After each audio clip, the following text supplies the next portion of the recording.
Okay, so now we are going to talk about VRML, and unfortunately it's on slide number 58, starting from 58 to 81 of a second part of a lecture, and it's called M2 or Modeling 2. Let me show you where this is actually out here on the vhacker.com website. So remember before I said that there was a ton of lectures. There's like 40 something of them out here. This is one of them. But it is part 2 down here, 3D modeling. It's in this one here, part number 2. So 3D modeling 2, if you want the slide set. And so I'll be going over 1 and 2 in the next couple weeks. I know I still have a little bit of the last lecture from last week to finish. Don't worry, we'll get to that today as well. But because I was just talking about VRML, I thought I would conclude with give you some concluding and more information on it. So slide number 58. Unfortunately, I have to slide through to 58 to get there. Let's see. And you're like, what about all this other stuff? Don't worry, we're going to hit it. Just not today. This is the stuff you're going to need in order to put the stuff together. So here's your quick and easy introduction to VRML. The class used to be called 992. It's actually 991 right now. Why they switched the numbering on me, I don't know, but this is what happened. So good ideas are simple in terms of the concept. Realization number 1, we have hypertext plus internet is equal to World Wide Web. We have scripting languages to give us dynamic behavior. We have animated GIFs. We have a bunch of stuff. VRML came about as a way of putting OpenGL out on the internet, which is where this came from originally. It's used in a lot of research. It's used in a lot of toying around. It got bad. Well, not bad, but it didn't get that popular because it requires a separate plugin. But then now everything requires a plugin, which is kind of weird. But it's a lot more work than like taking a video and putting a video out on your website or taking an animated GIF or something. So unless you're really into computer graphics and you really want to create something, like that's yours in terms of a scene, you're probably not going to take this route if you're a common everyday person. However, it's a nice teaching language, and it's turned out to be a nice alternative to OpenGL and to some of the lower level hard-coded languages, because it's a much higher level way of actually creating it. It is actually a virtual reality language, which is kind of interesting, because it does computer graphics, modeling, and virtual reality. So there's a kind of a little bit of an overlap. The virtual reality part is great because you can actually take images from the real world, put them into the screen texture map, which is why we're going to look at that feature, and then do a walkthrough. So you can actually create a house, create the ITU campus or something, and show a virtual tour by walking in. And this is what it's being used for in a lot of website applications. As an example, if I were to supplement something on the ITU website and say, take the virtual tour, I can use VRML to create an image of the campus, and then you can walk down, navigate down the hallways, and go and see the different classrooms and get the layout of the environment, which is virtual reality, in essence. But it's also computer graphics at the same time. So realization number 2, adding images makes pages more interesting. Realization number 3, which is how this came about. Images are pictures taken by a publisher. Why not send 3D scenes? Why not create and send 3D scenes and then allow the user to take the picture? So it allows the user to be more in control of the static picture. See, pictures on websites are great, but they don't do anything. So you take pictures, and this is the other thing a lot of people use VRML for, put it in a slideshow, or cut and paste or overlap the pictures or do a bunch of stuff with images. So it works with images. It works with lower level objects and shapes and the plane and the viewing angle. It works with lighting and color. It takes and incorporates practically everything there is in terms of graphics, in terms of those concepts. So this is where VRML comes into place. Virtual reality modeling language. Language as a language to describe 3D worlds for the web. It's also used right now in iOS games. There's a lot of VRML being integrated, and a lot of OpenGL as well. It's a lot easier to do it with OpenGL because it's a lower level. You have a little bit more control. Not as much control. You're relying upon the browser plugin support in VRML. So authoring process, you create the HTML page. This goes on the server. Connects to the internet, you have your text, your HTML, your MIME, and then on the client, we've got the web browser, and the web browser, as we've seen a few minutes ago, is where we install that web plugin. So nothing happens on the server. It's a total client-side web browser, which makes it nowadays, it makes it kind of difficult, because if you were to run this on an iOS device, you'd have to install a web plugin, which we just saw one's available, but you have to install it. It doesn't come as the default de facto standard. It's like if we were to say, what's the biggest problem with iPhones and iPads? Well, lack of Flash supports. Still don't support Flash. So Flash is a plugin. Well, the browsers won't take the plugin. So if you write an application that's heavily duty into Flash, it only works on Android devices. Not actually. We have Flash-enabled browsers now that you can buy for the iOS device. Doesn't work the same. The experience just isn't the same. Not quite. Even with iOS, even with the 6th version that's coming out today, actually, you still don't have the same support, which is kind of a bummer. It's just because Apple doesn't like Adobe, I guess. I don't know. There's a whole controversy. That's a totally separate concept for a different class, but it's a classic example why people in the past didn't like VRML. It's not supported in my browser. Yeah, well, okay. So it's supported on iOS. It's supported on Android. It's supported on every desktop browser you can get. But now that it is supported, people don't want to, I don't know. Well, people, it does have a special place in the community. Games, as an example. Internet games can use it. In fact, you're going to write a game. You're going to put a chess game together. So imagine what would happen if you mix that in with some client-server behavior, then play chess with another person out there. So here's the static web page. It's just giving you a website. Here's a VRML browser plugin. As we've seen before, we just saw this live. That takes the WRL extension and loads that up. It's just like HTML, where the browser will recognize it as a web page / world. So here's the internet, and over in the client side, Cosmo Player, major browser supporter. So Cosmo Player is still actually the market leader, actually, which is the one I recommend using, which is the first one on the list. And then we have our object, and so the user can play around with it and use it in their web browser, which is very cool, actually. Advantages of VRML. Why do we want to do it this way? Well, we're transferring 3D model, so rather than a 2D image to a browser, there's great advantages to 3D because it allows for more usability, walkthrough, more virtual reality. It's not like putting up a static picture, two-dimensional. So the viewer can choose how to look at the model or the world. It is called a world. In fact, you'll see that terminology being used in a lot of virtual reality as well. The viewer can navigate the world. File size can often be much less. Did we see the file sizes? Yes, we did. They're text files, notepad files.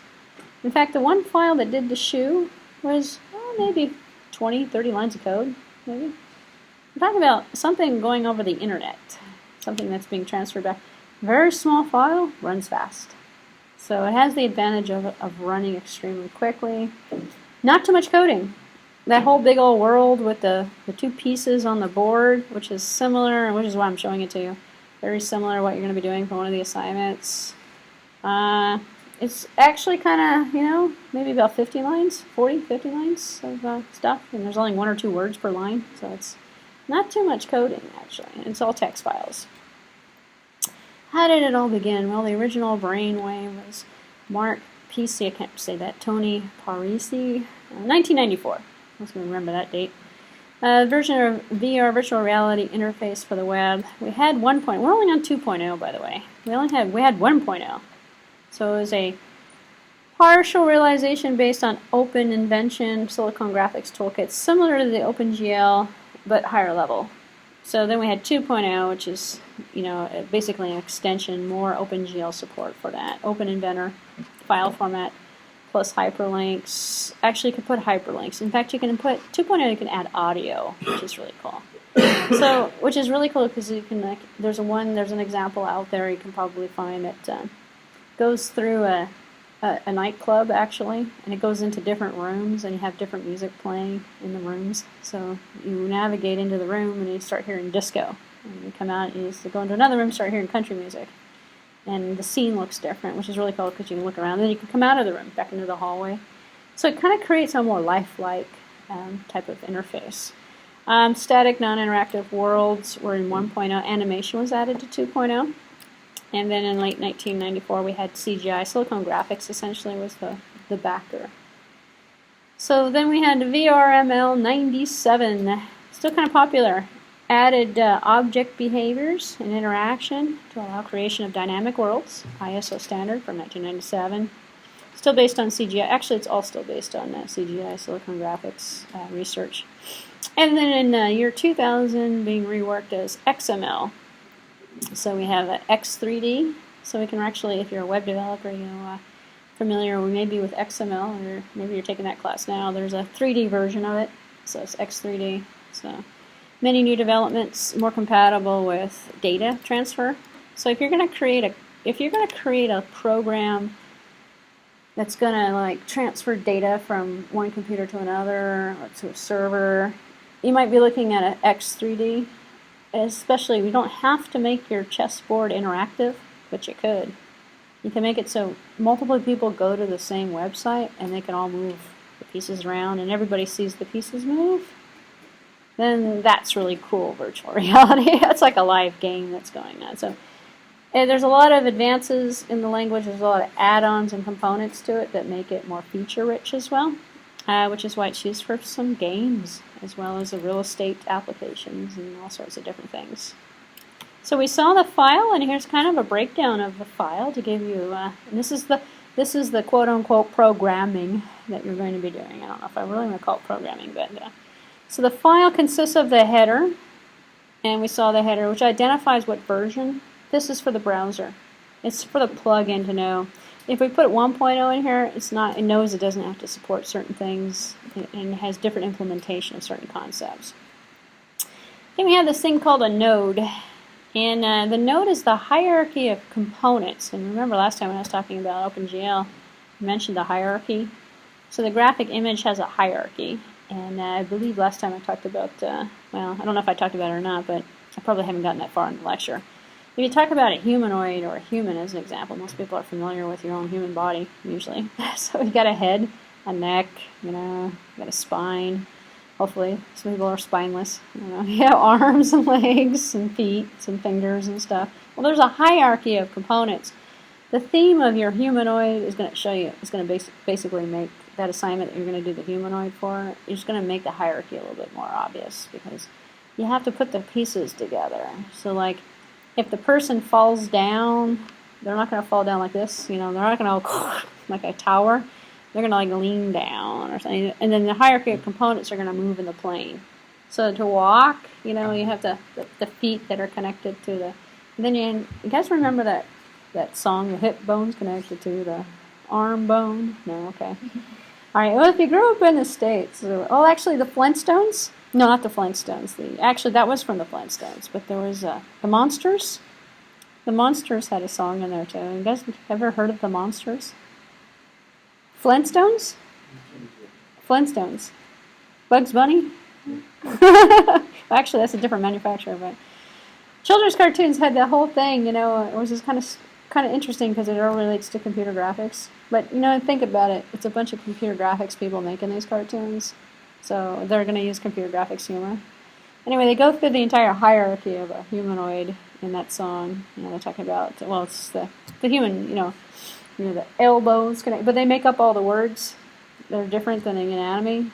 The elbow bone's connected to the arm bone. There's no arm bone, there's no elbow bone, but what you're going to do is create, and all these bones are nodes. This does have relevance to the lecture. So you're going to create a bunch of nodes and you're going to connect the nodes together. So the arm bone's connected to the hip bone. Well, that's going to create a weird humanoid. But maybe you're going to put it to the forearm and the, back arm bone. Or the toe bone's connected to the hip bone. Then you're going to have toes off your hips. It's not going to correct. So the hierarchy is how you're connecting all the pieces to assemble the main object that you're interested in calling. The objects such as cylinders and cones and spheres and boxes. You can create a humanoid using rectangles, boxes. You can do it with cones. It depends on what your humanoid is going to look like. You want rounded surfaces. Operations such as transformations occur on the hierarchy. So transformation is moving the components in the XYZ plane all by a certain percentage or a certain amount. So you move it 5 up, 5 down, and then the hierarchy can move with it. So that's what VRML is going to do for you. It's going to give you all packaged together. So you take all these shapes, and what you're doing is just defining a bunch of shapes, and you're sticking them in the plane. And then the basic shape itself, in this particular example, is going to be a geometry cylinder. So nobody goes through and memorizes all the different shapes that are in the language. There's a ton of them though. So you create these different, it's going to have a radius of 3, a height of 6. It's going to create all these items and you're going to put them together. And hopefully you're going to overlap them or make sure they're precisely connected. Otherwise you'll see like white space or background space in between, so a gap in the arm or something. So the fields are the parameters of the nodes. These are the fields here, a radius and a height that's associated with a cylinder. There's a VRML program right there, creates a cylinder for you. In fact, we saw one with a box a few minutes ago. So as seen on the browser, and here's our cylinder actually. This is the cylinder, and then the browser is going to let it roll around. This is an old screenshot using Netscape actually. It's been around since 1994 or so. Pretty extendable. Here's one here now. So we take the concept, and this is how we're going to build this here. So we're looking at the shape, geometric cylinder. We take the same shape, and we add color. So what kind of color are we going to add? We're going to create appearance. So this you just have to sort of get used to. This is a geometry. And geometry, we have like, maybe about a dozen or so different geometries. These are the boxes, the triangles, the shapes, the polygons. And then we have appearance. And then the appearance is going to be in different categories. We have one called appearance, which is why it has an A, capital A here. The lowercase, and these are, if you want to call them data types, if you're familiar with programming, they're really, really data types actually. And that confuses some people. Think of them as categories. Think of it that way. So in the category of appearance, we have the general appearance. And the general appearance has a material. And we're going to talk about the different types of materials, but that's how we get the surface textures, the shininess, the flat, the different kinds of things. So we're going to use a specular color and a diffuse color, and we're going to set it, and this is the RGB scale, which is going to give us this red effect. Nobody memorizes the RGB scales either. So when I talk about color in the class, what we're going to do is, go to the internet to an RGB. When you select the color you like, you click it, and it gives you the 3 numbers. The red, green, and the blue that's associated with that. So you can put the 3 numbers in here, and there's your color. So you don't have to nobody looks all this stuff up. If you're doing a lot, you're using a lot of different color combinations, and you have some favorites, you might remember the colors. So maybe not. And then we have our coordinate system. And our coordinate system, and this is where we're going to deal with our first concept once we get past the basic introduction stuff, is our XYZ plane, which is giving us our 3D. Our XY is 2D. Put the Z in there, now we have 3D, which is where you get from geometry. So each node is drawn within its own local coordinate system. The trick that we did with that with the first spaceship, UFO, and you can do the same thing with your UFO. Don't specify any coordinates, and when you're at 0, 0, 0, you're in the middle. It starts here, and this is what we did for this one. This one is not specifying any coordinates, and what ends up happening is they all go right here, all on each shelf. So that's how the box ended up being slightly larger but a different shape than the cone, and that's how you got the cone pieces that came out of it. We just put them all on top of each other at the same location. Stack them all up. You can do your UFO like that, it's real easy.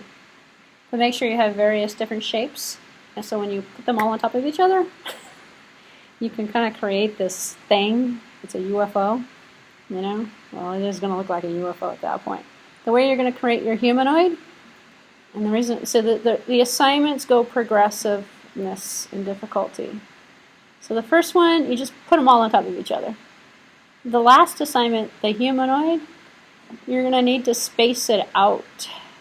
So you'll have to move them around the plane a little bit.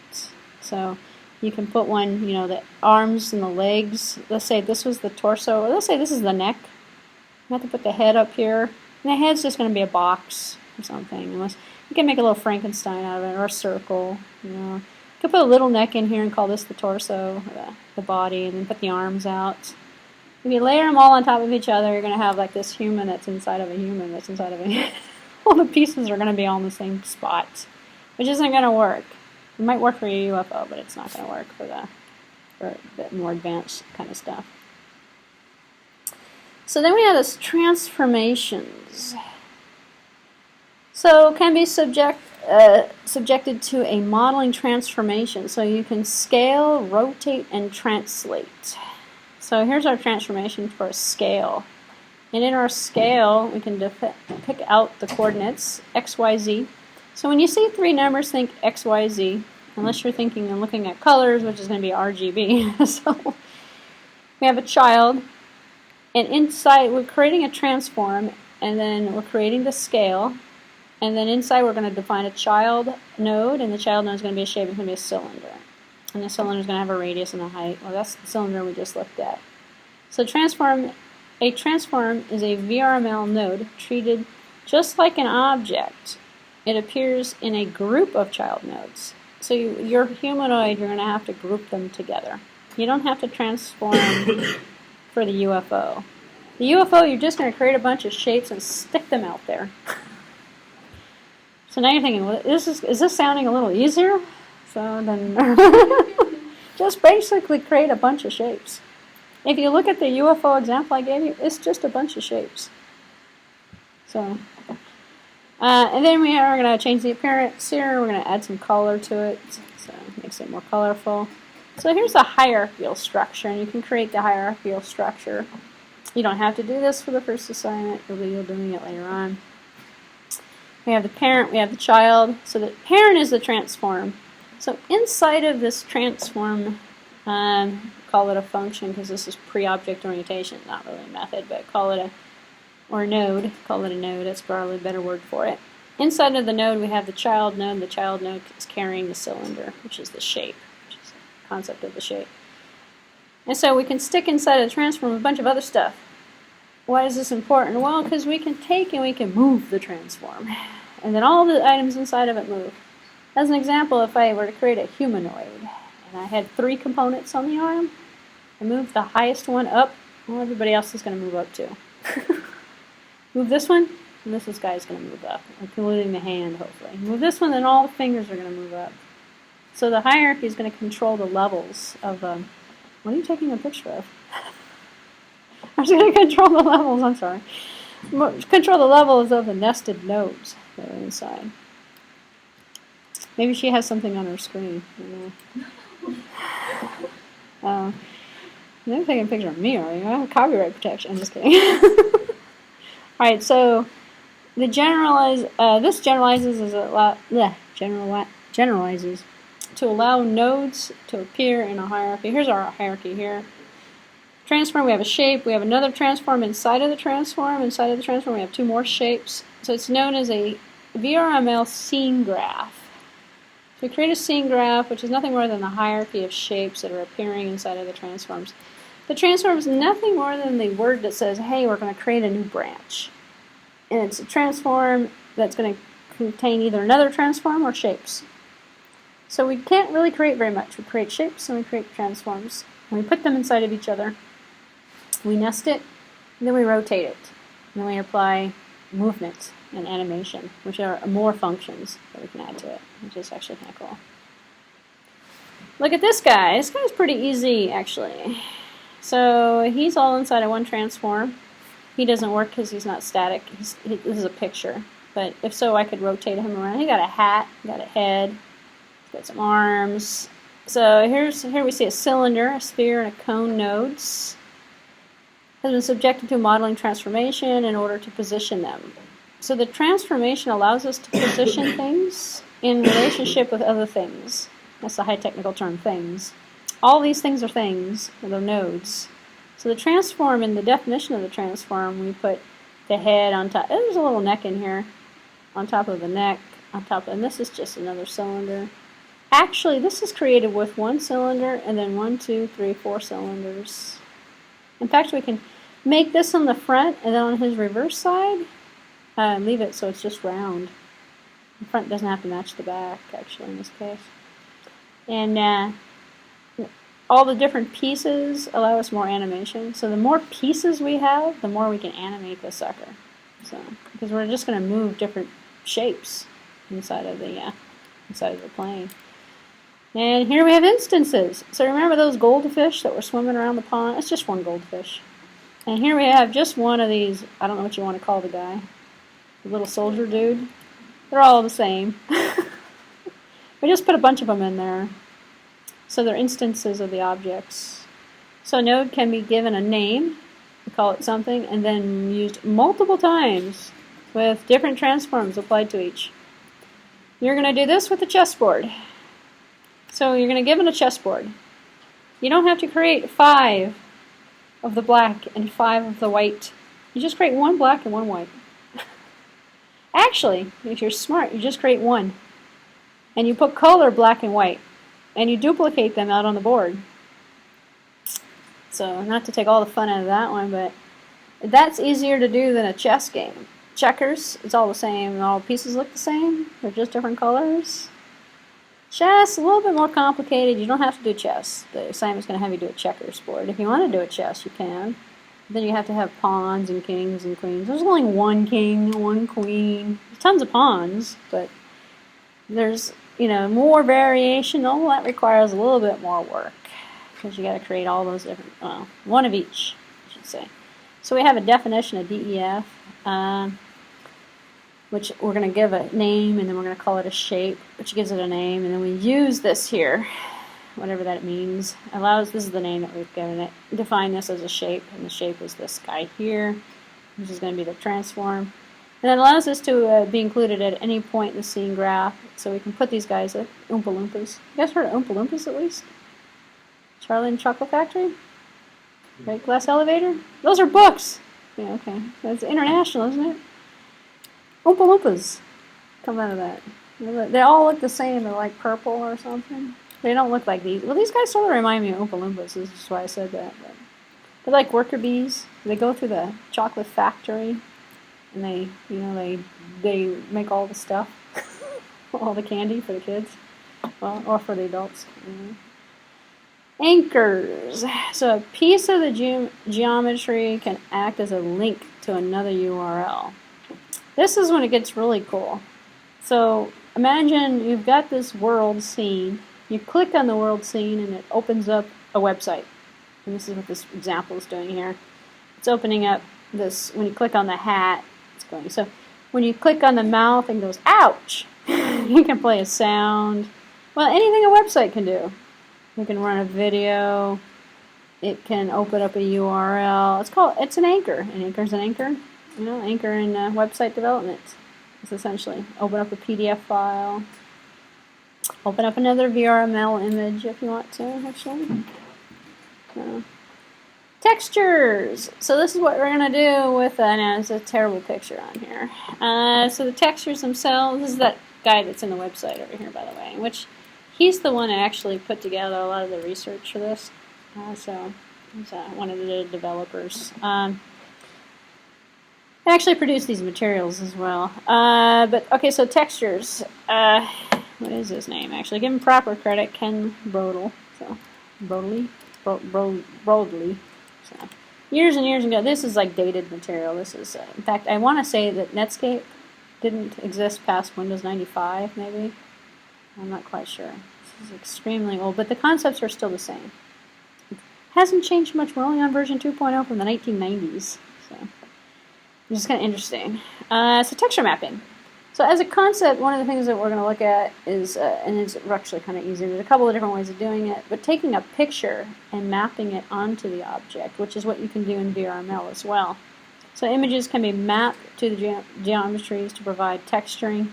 To give a, if this were a little bit bigger, it might look a little bit more, like realistic. You don't have to do any texture mapping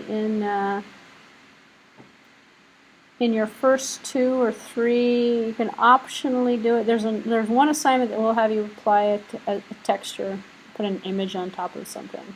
So I can't remember which one it is right now, but I believe it's the 3rd or the 4th assignment. We'll have you. It could be. It's not this. It's not on a robot. It could be on anything actually. So here we have VRML. It looks like this. The code for it. We have the sphere. We have the appearance, and here we're adding a GIF image, so we can actually take it from the internet. Well, this is running on the internet, so we can pull the image from the internet, or we can pull it from a local location as well.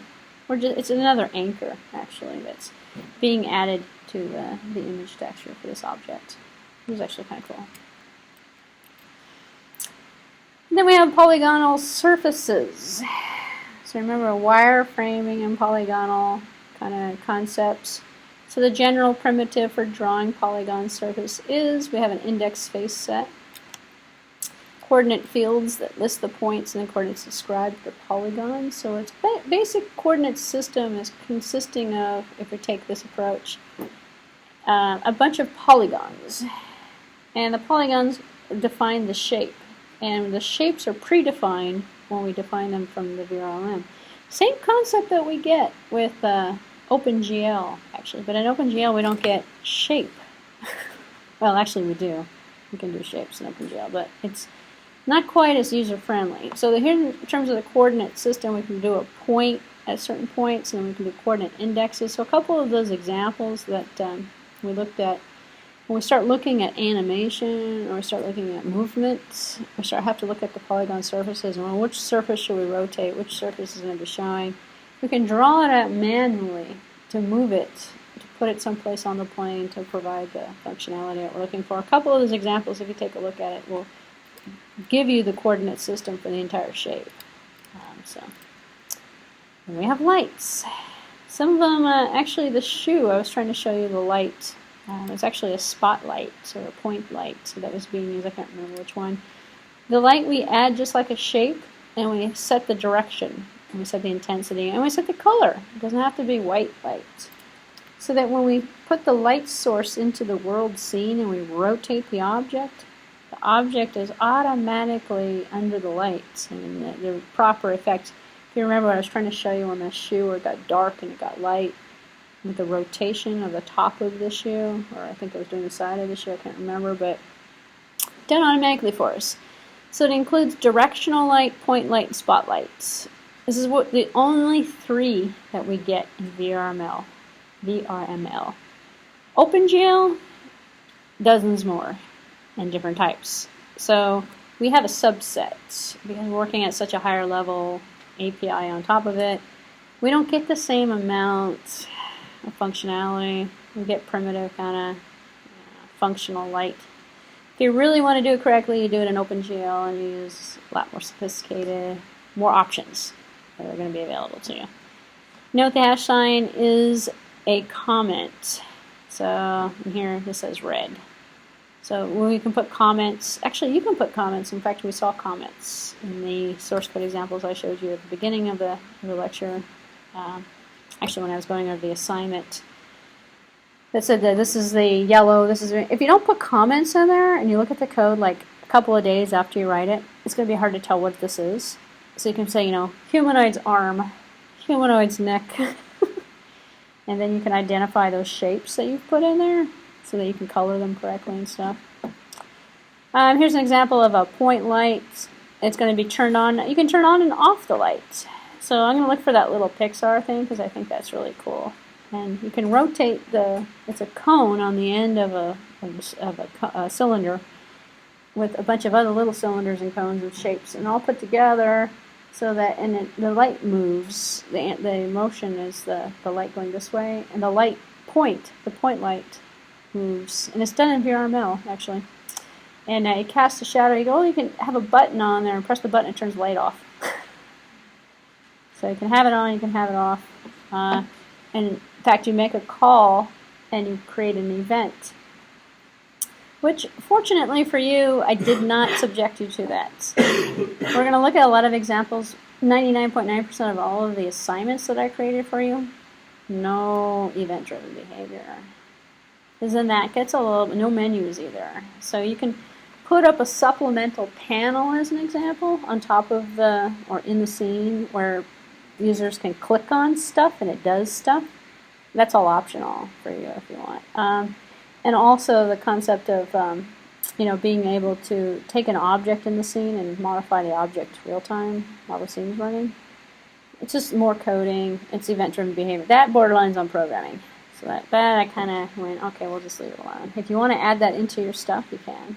But there's one assignment that will ask for minimal mouse or keyboard control, but you don't have to do very much. So color, location, is going to put it right in the middle, and then the radius of the light itself. So you can make the light big. This is a point light. You can make the light big, small. So. Spotlights are usually bigger than point lights. Point lights are pin lights. So then we don't have ambient light in here. We just have directional. So OpenGL's got ambient light. It's got different types of lights. We can also specify what's called the viewpoint. So most of those viewpoints came up through the default. Actually, the one that had the pieces on the board, the messed up board with the water going through the hills, that had a viewpoint set. The robot, no viewpoint, 0, 0, 0, which means it's coming out on the default, which is the center. The viewpoint is the angle for which we're looking at something. All you have to do is consider your viewpoint right now. You know, some of you are sitting down, well, most of you are sitting down. So your viewpoint's from, your neck position, which is giving you your line of sight. So you can set the viewpoint for the scene at the beginning, and then the user can change the viewpoint, which is the virtual reality part of it. So looking at the front of the object, looking at the back of the object, stuff like that. The side of the objects. So specified via the viewpoint node, you create another. Everything's a node. You create a node to everything. So the file itself has a number of viewpoint nodes. The browser allows the user to jump from one viewpoint to another. In the controls that we saw at the bottom of the plugin, there's an option there to switch the viewpoints. Let's look at the front of the scene. Let's look at the back of the scene, the side of the view. Well, none of them of those examples had any defined. Well, actually, a couple of them did, but not ones that would be easy to demonstrate so that you would understand. But long story short, you can make it controlled by the user, and if you define them, then you have them. If you don't define them, there's no viewpoint. You have to manually work with it. Also, the orientation, which is equal to axis plus the angle of rotation. So we can say orientation is from top down, bottom up, left to right, right to left, kind of thing. As a classic example, if I made you do it, which I'm not going to have you do, but the classic assignment is to do a beach. In the beach, you actually have to arrange the viewpoints and the directional light because you'll have sand. Actually, the fish were a good example. There's no viewpoint perspective set for the fish. You just saw the water. And you have to rotate the scene, and I can sort of see the light on the sea, on the clouds. But another example that's very popular for students is to create the beach. So we have the sand, but we also want to see the sky, and we want to see the clouds in the sky, and then we have a sun, and the sun is the source of the light. And so we have to arrange the scene so the viewpoint of each one of those objects is correctly oriented. Otherwise, it's all on top of each other. So it doesn't make any sense. Like, you put the sun on the bottom, on the ground, instead of in the sky. That would be viewpoint kind of settings that you have to create. So position, orientation, things of that. Other basic features, inline nodes and level of detail. So inline nodes would be incorporating VRML code within another URL.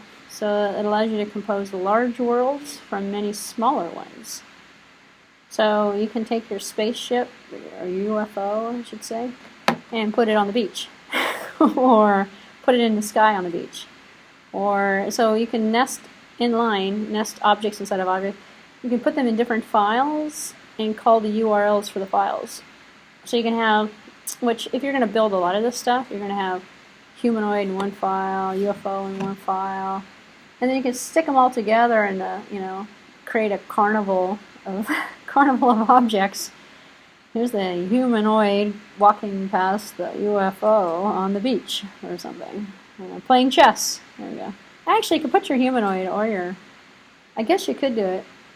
Put your humanoid or your UFO on the chessboard. And have 5 of them, 5 of the... Play around with that if you wanted to. If you wanted to reuse objects. But it's easier just to create a checker piece. Anyway, the concept called level of detail, or LOD. So it's a different geometric representation depending upon the distance. And we saw the level of detail actually, and I tried to show you level of detail with the blue shoe. As we got in closer, the distance became, we could see the imperfections. Actually, you can see a lot of imperfections with that. But the farther away, lower level of detail. Lower level of detail looks much better to the human eye. Yeah. Not quite as clear though, but it looks much better. So information on VRML, the Web 3D consorption, I believe still, all these links should be working still. The about may not be.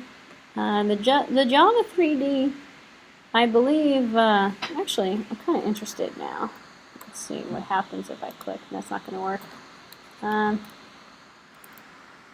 Well, actually, when I'm all done with the lecture, I want to try out some of these links actually to see if they're still working. But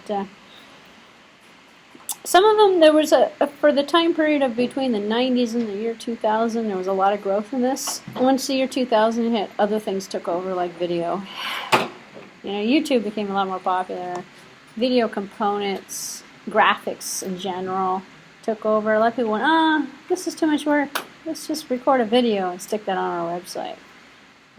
So the growth kind of slowed down a little bit. It's still supported, it's still being used. But as I was mentioning before, it's primarily a teaching, computer graphics teaching language, but it's also good for website development as well. So, books and tutorials, range of books now available. Well, okay, were available. I'm not quite sure how many of them are still available. They ones from the major publishers are probably still out there. Don't go out and get a book. You can find... in fact, I'll check these links actually when I'm done, but you can find a bunch of open source stuff. It's open source. VRML is open source. Don't buy anything. Don't buy the plugins. It's open source. And widely documented. So what I wanted to do is just quickly check some of these links actually. I believe that most of them should still be functioning.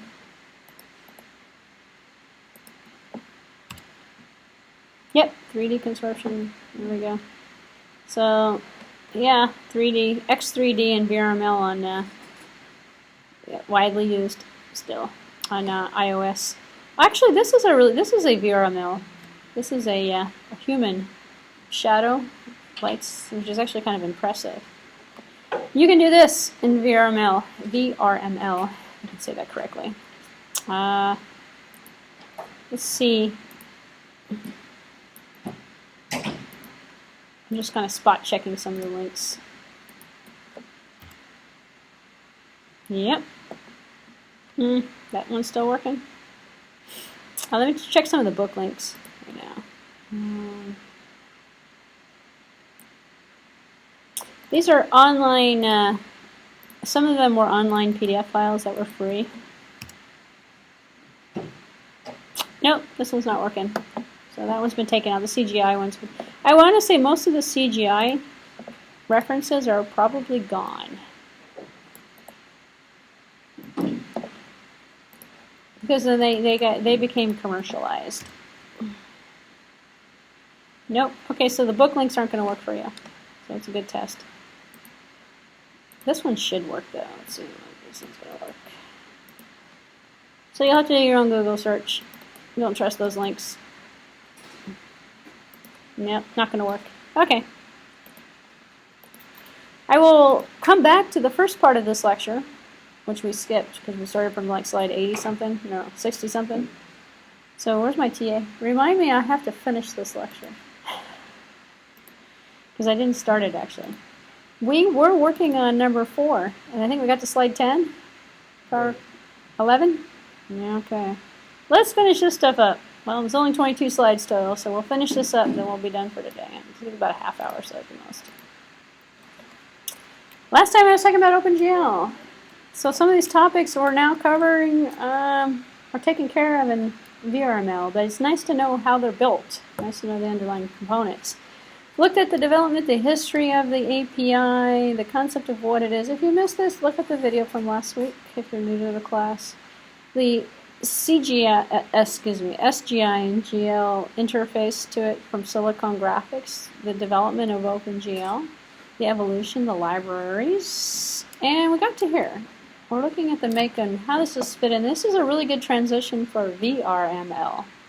VRML is up here. Application program. You're looking at a web browser plugin with a text file that's working on top of this interface. So you're at the application programming level. You're not down here, which makes it what I use the word, and I forget that there's some non-computer science people in here. I keep calling it a higher level API. This is what it means actually. It's higher level because it's up at the top. It's an application programming interface, application program in here, interface to the lower level. When I call this lower level, this is if you're going to program in OpenGL using C, using Java, using iOS or Objective-C, you're doing it down here. How do you know you're doing it down there? You're making low-level function calls or method calls. If you don't know anything about programming, just know that it's a little bit lower. What does it mean by lower? Well, it's the difference between assembly language and C. Assembly language or machine language is low level, very low level. It's closer to the hardware. C is actually kind of high up. Objective-C is higher up than that. C++ higher up than that. Well, it's object-oriented. VRML, way high up the hierarchy. It's the same difficulty needed to program in HTML, which isn't really called programming, is needed for VRML. So you're gonna walk out here, but it's not that easy. It's like, yes, it is. It's not that bad. All right, OpenGL Architecture. Alright, so how can we build VRML on top of OpenGL? This is how. We make higher level function calls that build to the lower level graphic libraries and the graphic components. So when we say cast a directional light, it does all this stuff for us. Or give me a sphere. Here it is. Where'd that come from? All this stuff down here. So in terms of the architecture, the immediate mode, we have the CPU, we have the display list. And remember the first lecture I gave you on the kind of the pipeline information? And I know it was a couple weeks ago, but at this point, we have this thing called the geometric pipeline. Pipeline is going to be it's considered an assembly language. It's going to get our list of components, or primitives, or assembly, and it's going to basically run us through. So we have the process, and it's going to be like Greek if I go through this with you another time. And you don't have to know anything about the pipeline in terms of the stages. And this changes. This is the pipeline configuration for OpenGL. Different than pipeline configurations for other graphic packages. And when I say graphic packages, I mean libraries, packages, systems. Outside of OpenGL, we don't have very much. So OpenGL is kind of the de facto standard when it comes to, in fact, the new OS X, for those people who do have MacBooks, the Lion version is a non-OpenGL. The Mountain Lion put in OpenGL, optimize the rendering pipeline, it runs faster. The operating system itself will run faster because the whole GUI interface is based on OpenGL and it's utilizing the graphic pipeline. Where Lion version doesn't use it at all. Windows doesn't use it at all. So if you want faster graphic processing, which is why you want to upgrade the hardware as well as the Mountain Lion, because you need more graphic memory. So there's pros and cons to upgrading, by the way. And I'm not going to give a lecture on upgrading, but The drawback, it runs faster. In fact, if you have old hardware, Mountain Lion, they say runs faster. I just upgraded, so I know it runs a little bit faster than Lion. But all of it runs slower than Snow Leopard or Leopard because the hardware I didn't upgrade. I just upgraded the software. Keep loading up new operating systems on top of it. I need more graphic memory. You don't get that. No matter how much RAM you stick on the sucker. So, in order to really utilize Mountain Lion, you're going to have to go with brand new hardware, 2011, 2012 hardware, which is going to give you, well, it's going to give you a Retina display, but it's also going to give you more graphic memory. Going back to what I was saying about that, it's configured and optimized for OpenGL. So now Apple's using OpenGL in their operating system interface, which means OpenGL is not going anywhere. In fact, your iPhone, iOS, uses OpenGL. In terms of its graphic packages as well. Its underlying APIs. Its underlying APIs are based on OpenGL Architecture, which gives us the rendering pipeline. It gives us the geographic pipeline for building the components. So OpenGL works on the concept of functions. It's not an object-oriented programming language. It's a functional one. Works with non-object-oriented, but there's different versions of OpenGL that work with object orientation. We have a package that works with Java, a package that works with C++, with Objective-C. All different languages support it. We have the concept of primitives. The primitives are points, line segments, polygons. In VRML, we have squares, spheres, circles, boxes. Those are not called primitives. Primitives make up those things. So the square or the box is an accumulation of lines. Go back to Geometry 101. 2 points make a line. Take the line. How many polygons are in a square? You have to build it from a low level, from a point to a line to a number of polygons to shape configurations to get the finished product. The reason why people like VRML is that just give me the square. Why do I have to make a square from scratch? Just give it to me. But what if we don't want our square to look like everybody else's square? We want our square to look unique. Then we build it from primitives. We take some lines and we draw a new square. Okay. I don't know how unique we can get with a square, but we can essentially create anything we want from a low-level perspective. If you're looking at VRML, and if you look at the level of detail, the LODs you get out of VRML, never going to be as good. Because you're not looking at primitive constructs. You're looking at higher level.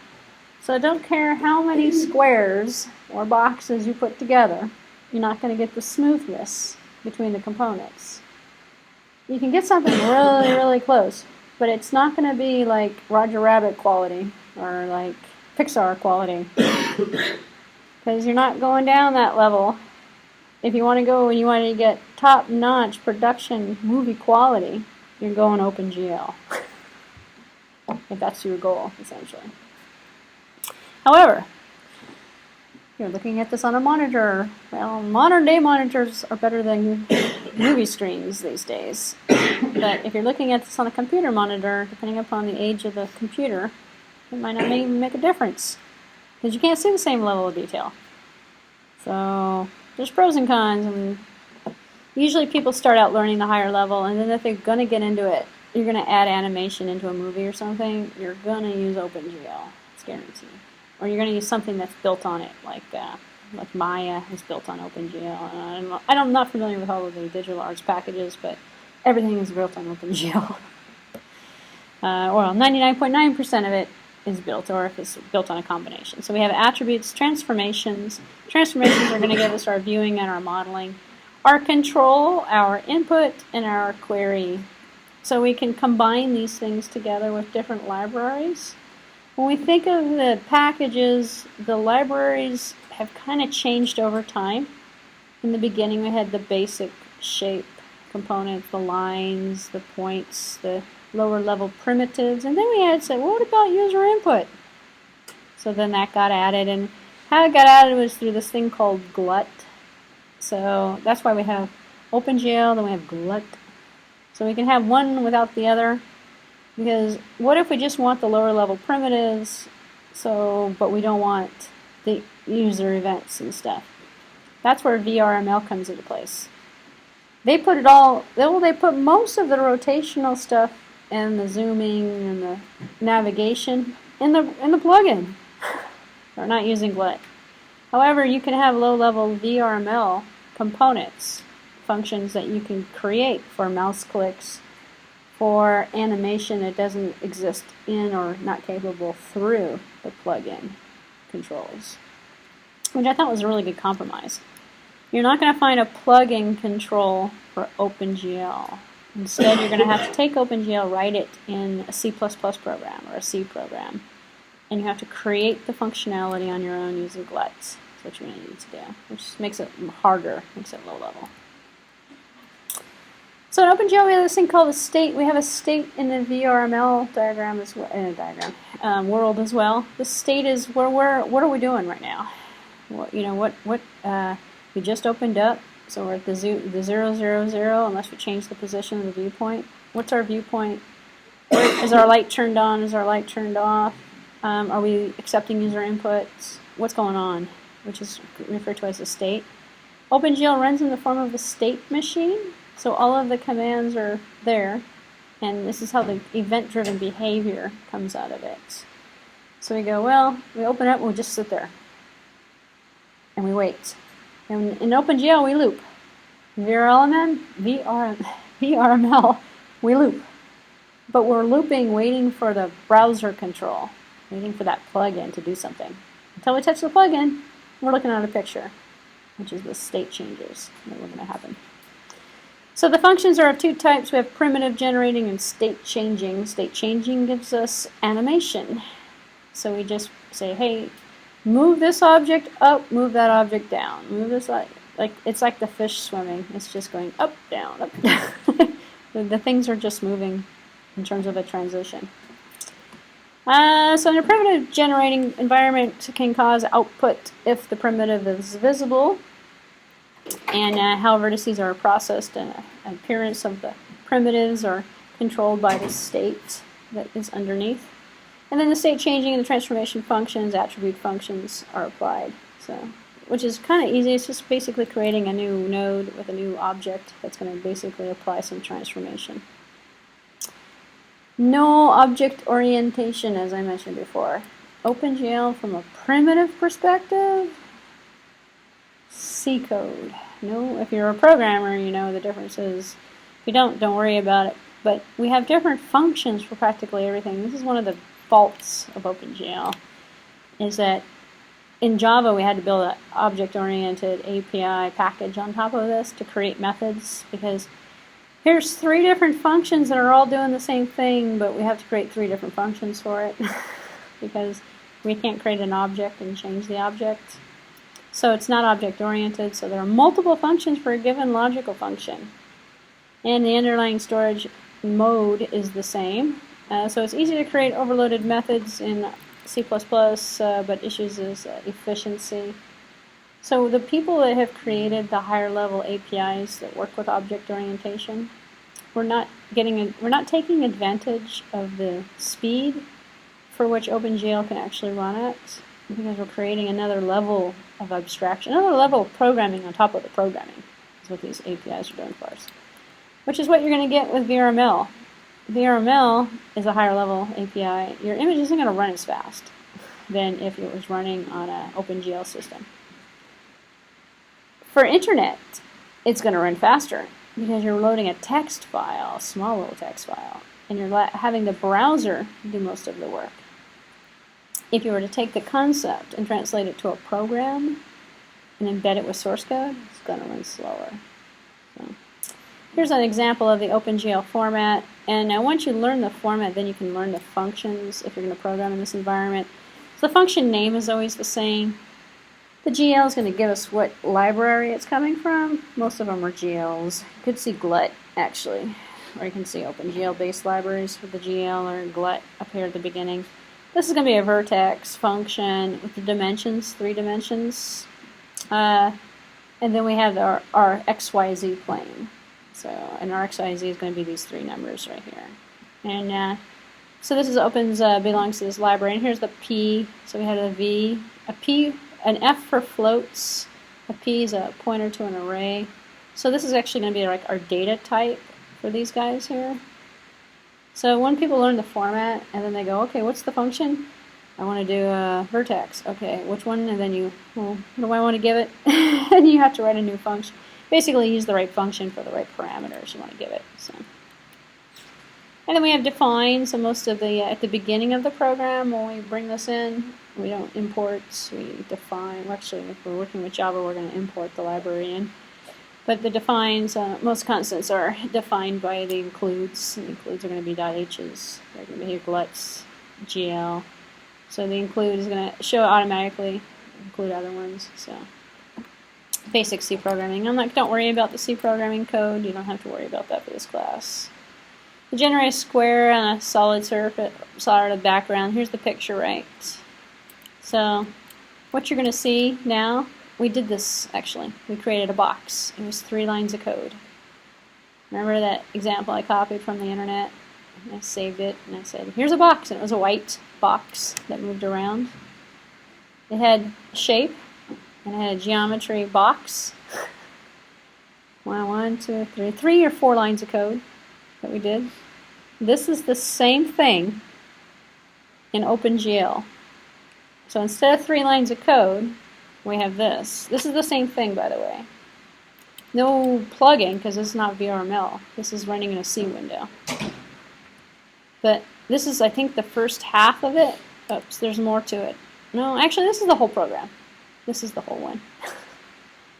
Not going to go through the C code, but if you were to write this in C using OpenGL, this is the equivalent to that shape geometry box, which was, what, 1 or 2 lines of code? Here it is here. A lot more work. But if I wanted to change that a little bit, customize it, it's white. I didn't even add color to it. So I could do the same thing. So, yeah, that's why we're using VRML in this class, because it's a little bit easier. So. Then we have the event loop.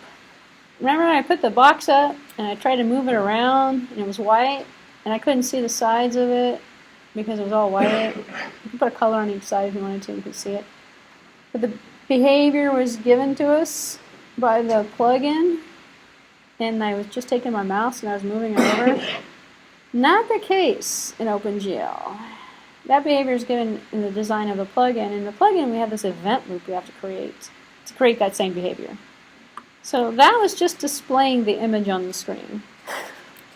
And in here, we have that's why I say this is not all the code, this is just part of the code needed to put this white box on the screen. And we have this main loop, and we have an event loop, and we have different sections that also have to be programmed as well. In terms of the event loop, know that the program defines a display callback.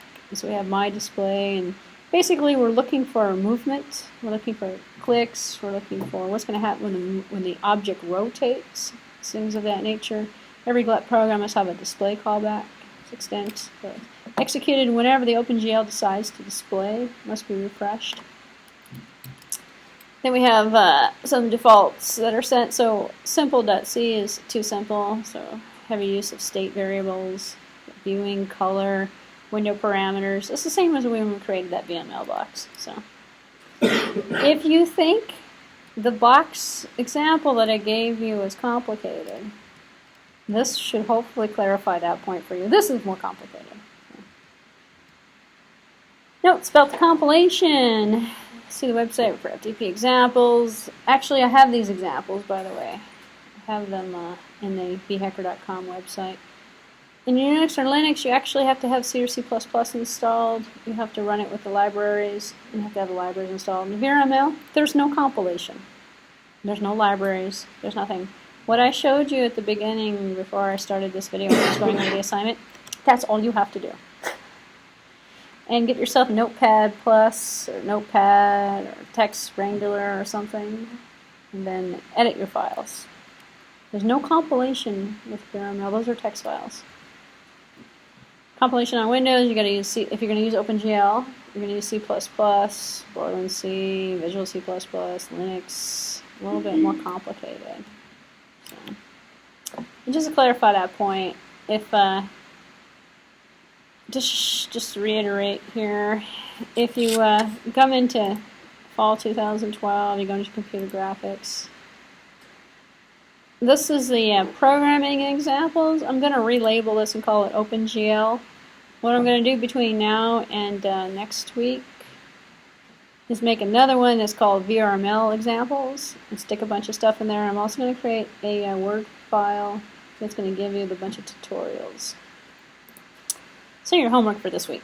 Do we have homework for this week? Start building your spaceship. Start building your assignment number 1. Well, okay, so get your tools installed. So get the Cosmo player installed, or get one on the MacBook installed, and start hunting around. I'm going to send out a message to you guys, probably not till Thursday, tomorrow, with after the changes have been made here. I put the examples up here, and I put the link up here, and just start reading ahead, kind of like a self-study. And then next week, we're going to start building some stuff in VRML. So if you bring your computer, you'll have the ability to follow along, and we're going to start implementing. And then I'm going to try to split it so I've got a little bit of boring lecture along with PowerPoint. I have to give you the fundamentals, along with how the items are implemented in terms of the language. And the language we're going to use, obviously, is going to be VRML for this course. Questions, comments, or concerns? We're going to get out early. Well, 10 minutes early. We have to do it 10 minutes. So then I will stop my video.